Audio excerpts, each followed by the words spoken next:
Lawrence Bishnoi, ये नाम काफी दिनों से चर्चाओं में है।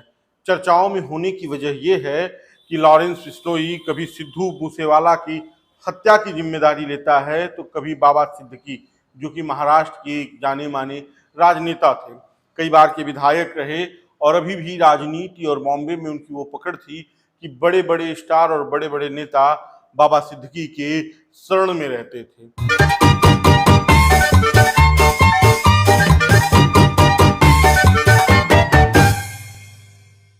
और वही लॉरेंस बिश्नोई बाबा सिद्दीकी की हत्या की जिम्मेदारी लेने के बाद काफी चर्चाओं में है। और अब लॉरेंस बिश्नोई के सर पर भी ये कह लीजिए कि संकट के बादल गहराए हुए हैं। संकट के बादल क्यों? क्योंकि कौशल चौधरी नाम के गैंगस्टर ने ये खुलकर कहा है कि वह लॉरेंस बिश्नोई की हत्या करेगा। ये पुरानी अदावत है। पुरानी अदावत सिद्धू मूसेवाला की हत्या के बाद से शुरू हुई और हत्या जब सिद्धू मूसेवाला की हुई और लॉरेंस बिश्नोई ने इस हत्या की जिम्मेदारी ली तो उसी वक्त सोशल मीडिया के जरिए कौशल चौधरी ने कहा था कि वो लॉरेंस बिश्नोई के गैंग को खत्म कर देगा।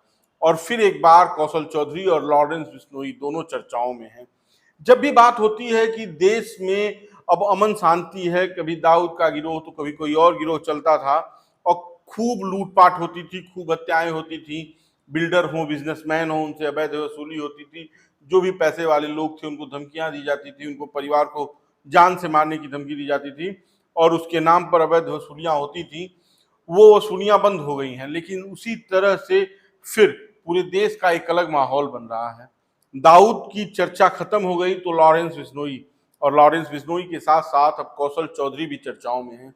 लॉरेंस बिश्नोई सबसे पहले सामने तब आया था जब सलमान खान, जो फिल्म स्टार हैं, उन्होंने उनके ऊपर एक आरोप लगा था कि उन्होंने काले हिरन का शिकार किया है।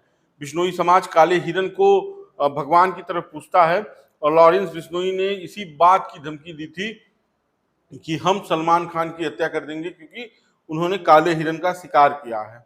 और उसके बाद से लॉरेंस बिश्नोई लाइमलाइट में आया था, जिसकी वजह से उसकी पूरे देश में एक तरह की अलग चर्चा बनी थी। और वो लॉरेंस बिश्नोई अब अपने आप को अपराध की दुनिया के शिखर पर पहुंचाने के लिए कदम दर कदम लोगों की हत्याएं करवा रहा है और उसकी जिम्मेदारियां लेकर ये बता रहा है कि उसकी ताकत क्या है। क्या किसी आम आदमी की ताकत इतनी है? क्या किसी ऐसे व्यक्ति की, सामान्य अपराधी की इतनी ताकत है? ऐसा नहीं है। तमाम लोग इसके पीछे लगे होंगे और उसकी जांच भी होनी चाहिए। अब ये कौशल चौधरी और लॉरेंस बिश्नोई के मामले में नया मोड़ और नया रुख क्या आता है, ये हम आप तक जरूर पहुंचाएंगे। बाकी आप बेधड़क खबर देखते रहिए। इस वीडियो पर अपनी राय दीजिए, वीडियो को शेयर कीजिए। धन्यवाद।